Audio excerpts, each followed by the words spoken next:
God of War Ragnarok is not a good game. God of War Ragnarok is a phenomenal and near perfect game. A game that is too good to be experienced by humans. A game that should be played by celestial beings so that they can truly capture the spectacle that is this game. I feel like this game was made by a higher life form and sent down to Santa Monica Studios for them to just put their names on it, because that's just how good this game is. Okay, maybe I gassed it up a little too much, but seriously, this game is fucking phenomenal. Oh, and also, yeah, I'm sorry for the clickbait in the title. That is, if you're still watching and haven't just left a dislike on the video and left already. Hopefully you haven't done that and you'll stay to hear me talk about all the great things this game does and what I love so much about it. This game takes one of already the best games of all time and improves upon it in literally every single way. Like, I genuinely don't think the 2018 game does a single thing better than this game. And I'm not even kidding when I say this. I truly believe this is the best game ever made and is more than deserving of Game of the Year. You could say whatever you want, oh, Elden Ring this, Elden Ring that. I've played about 7 hours at Elden Ring, and it was one of the most boring experiences of my life. I'm not saying the game is bad, it just most certainly was not for me. I just did not enjoy spending my time only just fighting bosses that you can utterly beat the dog shit out of and they can just take you out in like 1 or 2 hits, and looting to get tools required to beat said bosses while fighting the most annoying enemy types in the fucking world was just an utter torture simulator for me. I feel like I have to preface that before I have a horde of Elden Ring Defense Clan turbo virgins in my comments, dropping my address and threatening to shave my cat because I didn't have fun going through the torture of playing Elden Ring. But one thing I can say without a doubt that you will get from God of War that you won't get from Elden Ring is an emotional attachment to a god level written story and its 20 plus fantastic characters throughout. I mean, for fuck's sake, there's a squirrel and its little henchmen that are barely here throughout the game and will still leave an impact on you, or at least they did for me. And not only does this game have a fantastic celestial level of writing, but the gameplay is also fucking phenomenal. And the combat is even more fun than Elden Ring, which I find hilarious considering Elden Ring is mostly centered around its gameplay and boss fights, among a couple other things. But enough about Elden Ring, because I want to dive into each aspect about this game, so let me get into the categories. So first things first, let's get into the character writing, because I think that's easily the strongest point of this game. I genuinely think this is the best character writing I've ever seen in a game. And it's actually much better than God of War 2018's already great character writing. Legitimately every prominent character and even not so prominent side character in this game are likable and written so well. Kratos is just as fantastic as usual, but he gets even more depth in this game from an emotional level and him progressing as a father and a man. I love how this game and the 2018 game take this literal fucking god and bring him down to a human level that people can connect with while still being what he is, a fucking god. And this game just takes what the 2018 game did with Kratos' character and expands upon it. Atreus has matured and become much more of a likable character in my opinion than he was in the 2018 game. He was good in God of War 2018, don't get me wrong, but he was kind of a little shit in that game, but that's fine because he was just a kid. He was written really well in the 2018 game. But he's written way better in this game. And now that he's matured and he's coming into like his own man throughout this story, and even influencing Kratos to be better, is just so beautiful. The dwarves in this game are implemented in the story much more than they were in the 2018 game, and it's actually for the better because there are such great characters in this game that not only bring personality and funny moments, but genuinely impactful lines of dialogue throughout, which just makes Brock's death in the end just that much more impactful. And the way Sindri just turns from this cowardly little bitch of a character to this fucking beast who just doesn't give a fuck anymore after Brock's death was just so fucking amazing. Like, Sindri basically turns into a completely different character after Brock dies. Freya is turned from just the girl who would help us out from time to time throughout the 2018 game story until like the end, you know, with Boulder and stuff. You know what I'm talking about. But in this game, she's turned into a completely fleshed out and complex character with much more background and depth than she was given in the 2018 game. And I was actually happy that she turned back to our side and helped us throughout our journey throughout the story, and she wasn't our enemy because she was such a great character in this game. Mimir is back and also even better than he was in the 2018 game as well. Genuinely made me laugh my ass off a plethora at times throughout this entire game. And also his comedy just never feels forced at all. Like all the funny moments in this game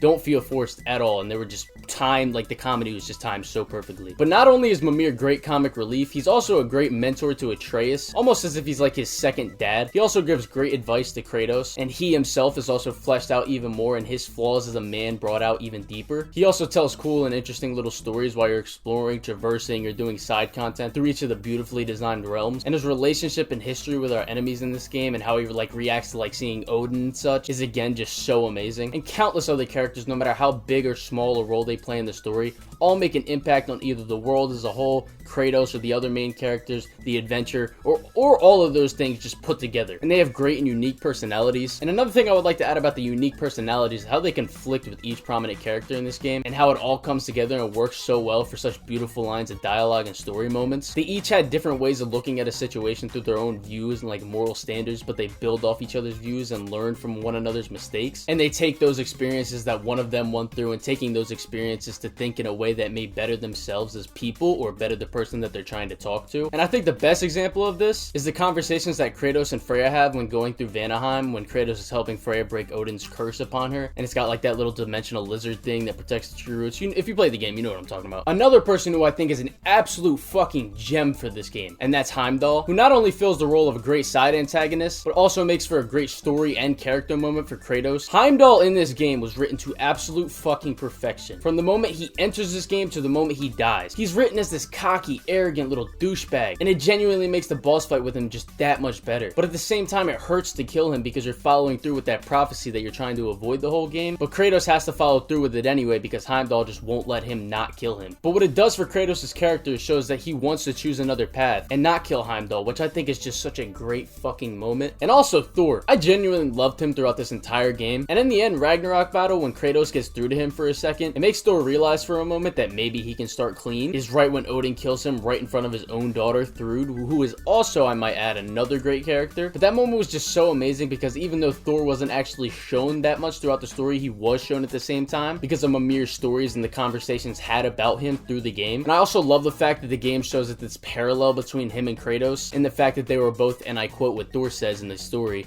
destroyers with very fucked up things they've done in their past that Thor thinks defines who they are and that they can't change, but Kratos shows him for a second in those final moments that he can choose to start anew and be better, which is another thing that I think ties directly into what I was talking about earlier with how they have like these conflicting personalities and life experiences that these characters have and can be used to show another character a different view that can better them as a person. And right after that happens, that chance for Thor to be better is just taken away from him by Odin killing his own son, which brings me to my next category of the story, and that's the villain, Odin.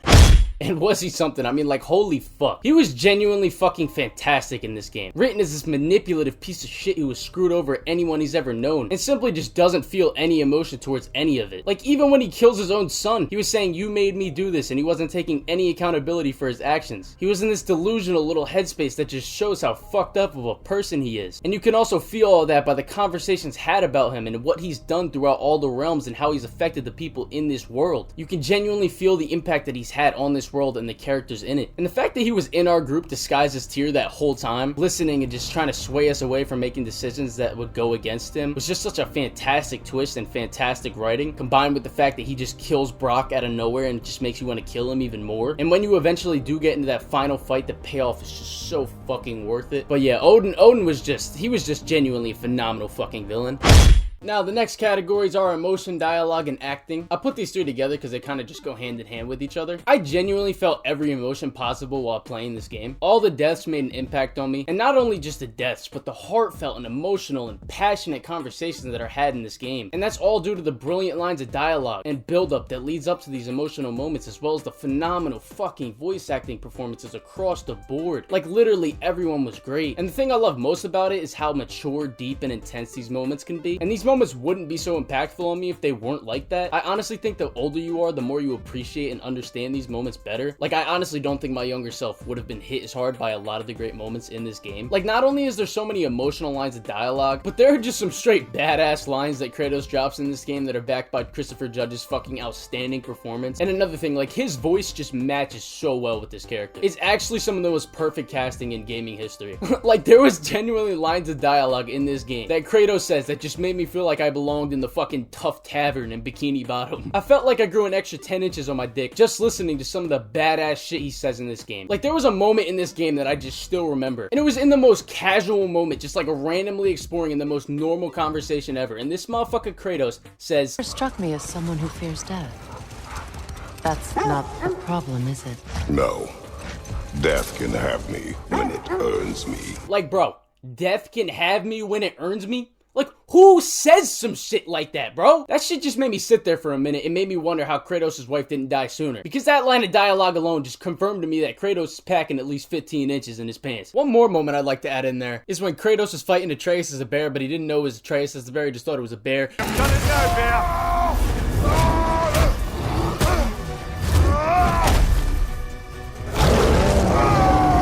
Kratos fucking growls back. Like, bro is fighting a bear and he growled back at, like, bro, come on. Like, this game should not have been advertised as a game. It should have been advertised as a penis enlargement treatment mixed with steroids. You know, like those ads you see on Pornhub, except in this situation, it's not a scam. Like, I genuinely think this game put at least 3 extra inches on my dick.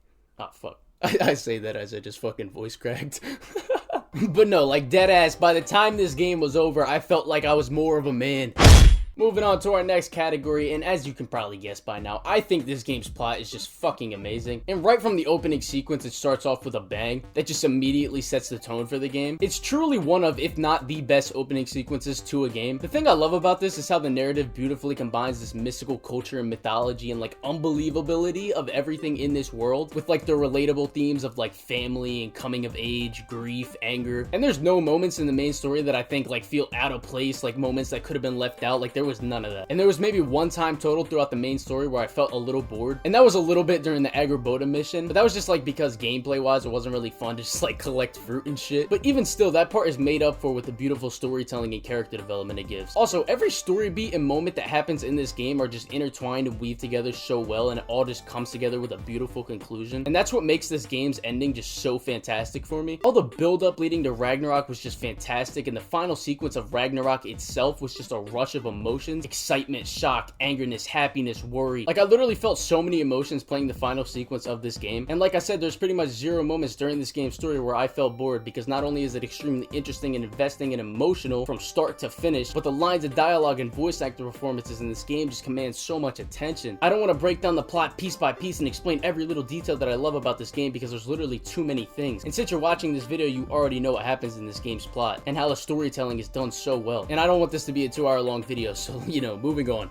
The side content in this game is also a step up from the 2018 game. I like to finish all the side missions I can in story games before I continue with the main story. And this game's side content was just great for the most part. There are some side missions that aren't that good, I will admit, but the wide majority of them are fun and interesting, combined with great conversations from whoever you're with, whether it's Freya, Atreus, and of course the GOAT Mimir. And they're just fantastic throughout the entire game, and they also give some great character development. Like, the side content alone in this game is better than some games like entirety as a game. Like, but doing side missions was very fun for the most part. I have a minor gripe about doing side content, but I'll get into that later because it ties into another category that I want to get into down the line. But the other portion of this category, the side bosses, which I also think is a major step up from the 2018 game, because there's more variety in bosses that mostly always keep you challenged. And like the Berserker's gravestones, it's basically like the Valkyrie for this game. I actually think they're better than the Valkyries were in the 2018 game, because I think they were just more variated. Like, the Valkyries were fantastic, even though I wanted to punch a hole in my wall playing some of the bosses, and even with the Berserker boss fights is the same way. Like, there are some Valkyrie boss fights that I think are better than some of the Berserker boss fights, but for the most part I think they're a step up, and that goes for like with all the sub bosses, and that also goes for the main bosses in this game. They are fucking fantastic, and the impact behind them, I mean, like right from the opening scene, the Thor boss fight was already a step up impact wise and mechanical wise from the opening boulder fight in the 2018 game. Same with, just like I just said, all those major like story boss fights in this game. I think they were just mostly a step up, and literally none of them were bad at all, which brings me to the next category.